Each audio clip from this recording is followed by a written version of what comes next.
My name is Felix Ratcliff. I work for LD Ford Consultants in Rangeland Conservation Science. And today I'm going to talk about some research that I've been involved with many others about cattle grazing effects on fuel loads and wildfire behavior. So I'll start by talking a little bit about fine fuel reduction on grazing California rangelands, and then get into some modeled impacts of what this fuel reduction means in terms of wildfire flame lengths. Then I want to touch a little bit on spatial variability in fuel reduction, and this is specifically kind of at the ranch scale.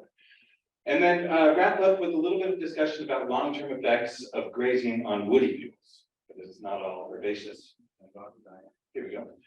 All right, so beef cattle are by far the most widespread grazing livestock species on California rangelands, and for that reason, park districts, water districts, HCPs, and other regional policy groups either recommend or actively use cattle for fuel reduction purposes. As probably many of you all know, cattle primarily consume herbaceous forage, right? So things like grasses and forbs, and less so the woody grass, right? For that reason, the biggest sort of impact of livestock grazing on fuels within any grazing year is the reduction of these fine fuels, right? It also impacts future fuels in those same rangelands because it limits the amount of carryover fuels in terms of things like thatch or RDN, right? That can build up in ungrazed rangelands. This is an image, on the left of an ungrazed grassland with greater than 3,000 pounds per acre of RDN. And on the right of a grazed pasture with less than 800 pounds per acre of RDN. And as you can imagine, or maybe you've even had experience with this, that kind of difference can have a big effect on wildfire behavior should that area burn. All right, so even though it seems like, yeah, these effects are pretty obvious and cattle are having, affecting a lot of acres out there, nobody thus far has really looked at the extent to which cattle reduce fine fuels across the state of California and modeled how that might actually impact wildfire behavior on those rangelands. So I was really lucky. I got to work with a whole host of co-authors and co-investigators, many of them from UC Agriculture and Natural Resources, many of whom are in the room today. And we looked at these questions: to what extent are cattle reducing fine fuel loads across the state, and how might that affect wildfire behavior? And our research was published in the Journal of California Agriculture last fall. And so if you're interested, it's the public, it's like an open source journal, and you can just go to the website and download it and read all about it if you're interested. I also want to thank the California Cattle Council who funded our work. All right, so we were interested in, first of all, identifying how many cattle were grazing in different parts of the state and how long they were out there. And so these were two of our primary data sets that we used. First was the 2017 USDA Census of Agriculture. And this data set tells you how many cattle are in each county of the year as of December 31st, 2017. And we used that to determine how many cattle were in different parts of the state. But we paired that with the brand inspection data from the same year to tell us a lot more information about those cattle, what class of cattle they were, what their age was, and how long they actually spent on range. And also give us some idea about the seasonality of grazing in these different areas. There's a lot more to say about how these two data sets work together and some of the other data that we used as well. So, if you're interested, please come and talk to me about it later. All right, so here's some results kind of in a nutshell, I guess. In 2017, there were approximately 1.8 million beef cattle grazing rangelands in California. Okay, and those cattle grazed on about 19.4 million acres. So that's worth just ruminating on for a second. All right. Yeah, thank you. I was looking for that too. All right, no, that's worth thinking about. Because that's approximately 20%, a fifth of California's land mass, right? This is fuel reduction that's happening at a really large scale in the state. Now, those 1.8 million cattle that were grazing on those 19.4 million acres, we estimate consumed about 11.6 billion pounds of forage that would otherwise be fuel sitting in these rangelands, right? And, that's a hard number to conceptualize. One thing that I'll tell you that I think makes this number really impressive to me is people have estimated how much biomass is impacted by all forestry activity in the state. That includes things like timber harvest, thinning, and prescribed fire. And that number of how much, biomass is affected by forestry practices is only twice what this 11.6 billion counts. And yet, in all rangelands of California, people have estimated that the total above ground biomass, right, that could otherwise burn as fuel, is only 10% of the biomass in the state. And so what this means to me is that in an area where, there's not a huge amount of biomass or a huge amount of potential fuel, cattle are doing a really good job of cycling that biomass and managing fuels. All right, so that was sort of an aggregate number of how many pounds per acre, or excuse me, how many pounds total were consumed by livestock. We might be interested in trying to understand how many pounds per acre of fuel are they reducing. And on average, what we found that, for grazed range acres in the state, it was about 600 pounds per acre of forage was consumed by cattle per grazed acre. Now, as you can imagine, that number varies a lot depending on what region you're in the state, all the way from a low of about 180 pounds per acre in the southeast interior deserts to upwards of about 1,000 pounds per acre in the San Joaquin Sierra combined region. And so, yeah, it's a significant amount of fuel being remediated per grazed acre in a lot of cases. All right, so now I want to just switch and talk a little bit about what these fuel reductions mean in terms of how they might impact fire behavior, and specifically wildfire flame lengths. All right, so we worked with some fire modelers from UC Santa Barbara. That was Shane Louise and Max Moritz. And we worked with them to try to better understand the relationship between total fuel load and how that impacts fire behavior. And specifically, we were interested in at what fuel loads would you have to manage to avoid either 4-foot or 8-foot flame length. And the reason that we are interested in those two flame lengths is because at those thresholds, firefighters are limited in terms of what they can do on the ground. And so they're significant from the wildfire response sort of perspective. And what these models showed us was, first of all, that, lo and behold, fire behavior is impacted by a lot of things other than fuel load, right? And so principally, these are things like fuel moisture has a really big effect on how fires behave. Also weather, and in particular wind speed, which is one of the factors that we modeled, and topography. All those things can really impact fire behavior. And unfortunately, what this means is there's no one sort of silver bullet, pounds per acre amount that one should graze to that's going to protect your rangeland from all types of fire and all types of fire weather, right? It's a shifting baseline, unfortunately, and it actually shifts with the weather. So it's, it's a difficult thing to prepare for. Now, when we look at, let me see, gather myself for a second. All right, so nevertheless, when we think about how do the influences, right, that we saw of reductions of say 1,000 pounds per acre in some cases impact fuel loads on these rangelands, well, what we found is in really mild fire weather, right, when it's relatively humid, there's not a lot of rain, then having fuel loads, in our models that were around 1,200 pounds per acre avoided a lot of the longer flame lengths, right? But when you had like raging fire weather with high wind speeds and low dry fuel moisture, then you would have to actually reduce your fuel levels to around 200 pounds per acre, even lower to avoid long flame lengths. And so anybody in here, how many of you all have done residual dry matter monitoring? A lot of you. So 200 pounds per acre is very little, right? And sort of the take home here is, yeah, based on the results that we have from the statewide data set about how much fuel reduction was occurring, it seems pretty reasonable that on a lot of grazed rangelands, we are seeing a categorically better fire behavior if those rangelands were to burn, especially in non-extreme fire weather. But when you get these really extreme conditions, all bets are off, and it can be very difficult to really prepare for those situations. So finally, just on this slide, I just want to mention one other important fact, which is that these results are from models that were predominantly built outside the state of California. We tried to parameterize them for California as best as possible, but there's a real need in our state for better understanding these fuel fire behavior relationships. And I'm very thankful and really looking forward to the talk by Matthew Shapiro and Roxanne Fox that's coming up a little later, because they're doing the research on this topic and it's really important. All right, so with that, I'm going to turn to think about spatial variability in fuel levels and fuel reduction at the ranch scale. So this is a map of residual dry matter from a ranch that I work on in Southern California called Rancho Mule. This is in San Diego County. And so last fall we went out and we actually mapped the different amounts of RDM in different parts of the landscape. And you can see it's really variable, right? Even at fairly small scales, RDM varies quite a lot. And you know, this is for a lot of reasons. There's a lot of different pastures down there that all have different stocking rates. They're grazed at different times of the year. And so, you know, to some degree, this is all, you know, reflecting those kinds of different patterns.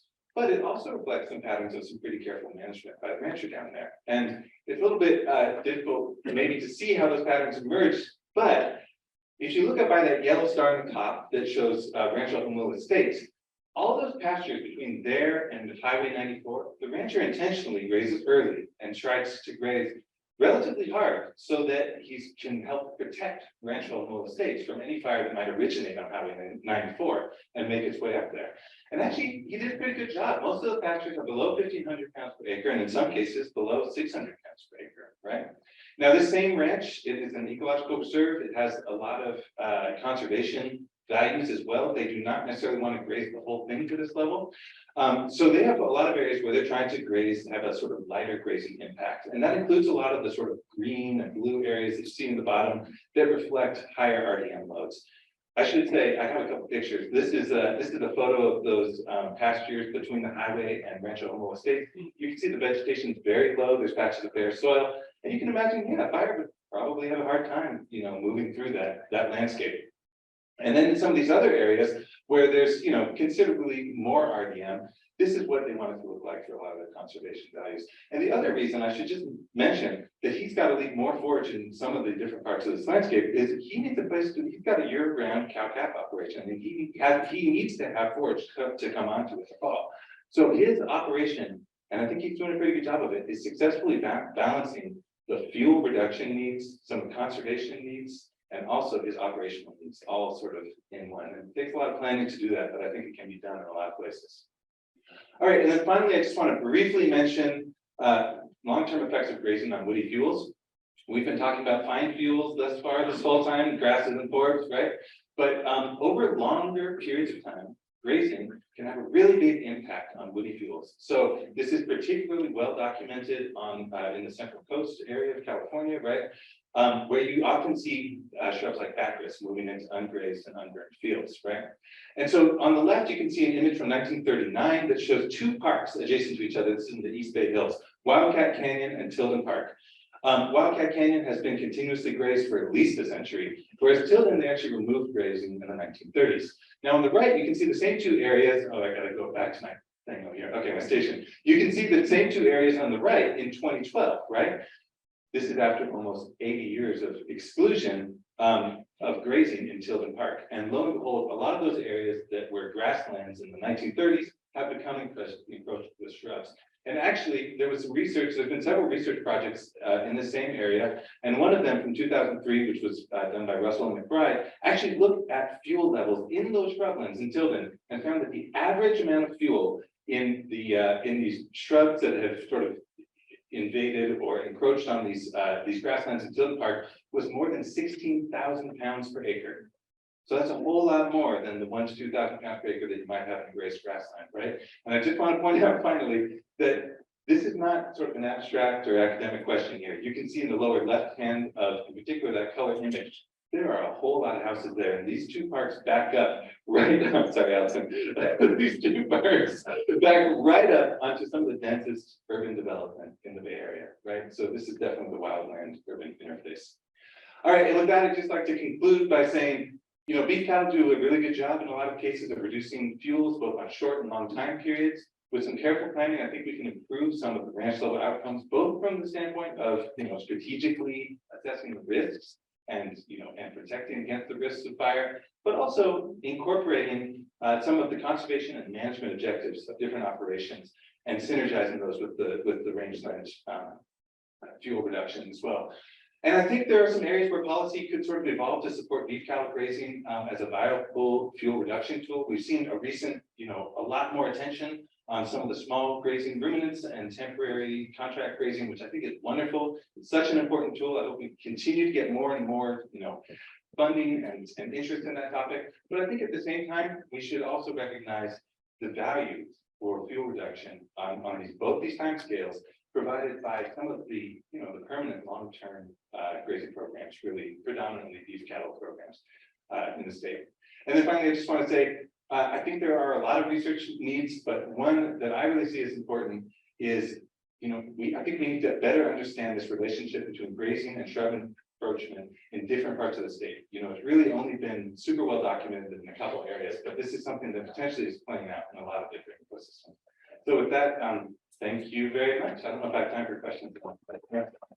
Investment that goes into what that RDM looks like, because everybody here knows stock. There's work that the stock does with their mouth, and there's work that does with their feet. And so having 800 pounds standing versus 800 pounds smushed down on the ground is obviously going to have a very different effect. That is a really great question, and I think that actually shows some limitation of some of these fire models, is that you have to make those kinds of assumptions when you go in and do this modeling, and you're constrained to some degree on how many of those assumptions you can really even tweak in the context of some of these models. It gets pretty complex. I think the answer is absolutely it has some kind of effect on fire behavior, right? I don't think that in our models we necessarily captured that kind of difference, and it'll be something that maybe you can ask the same question to Roxanne and Matthew coming up, because I think that it proves the value of validating these kinds of questions in the field, because those parameters need to be evaluated so that we understand it's not just field load, it's structure as well, right? And how does that affect it? That's a great question. You do a good job talking. You're talking to the preacher here, or the choir. You need to go to Sacramento and tell them all this stuff. Seriously. Well, this is recorded, so maybe we can forward it. Yeah. Thank you very much. So, Felix, the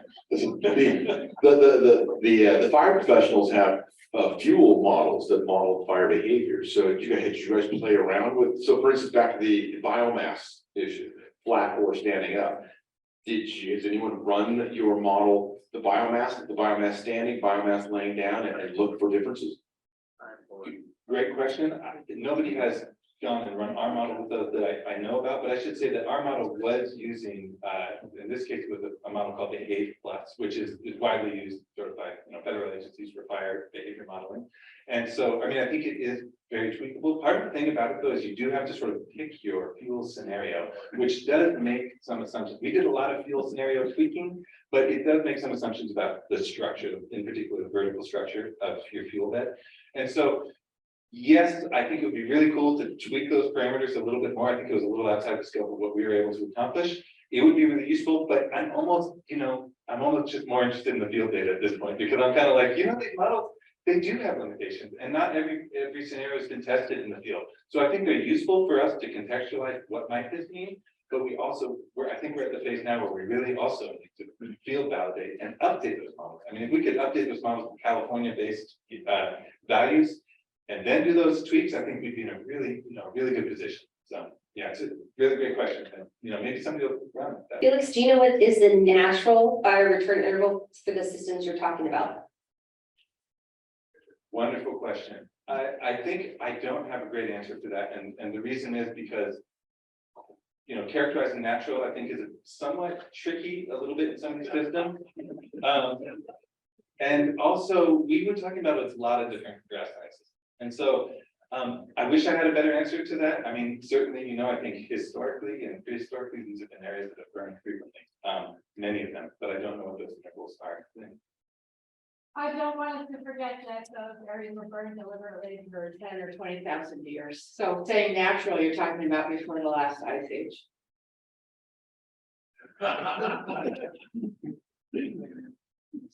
There you have it. Liz is amazingly able to uncomplicate an issue sometimes, and that is a great one. Thank you so much, Felix.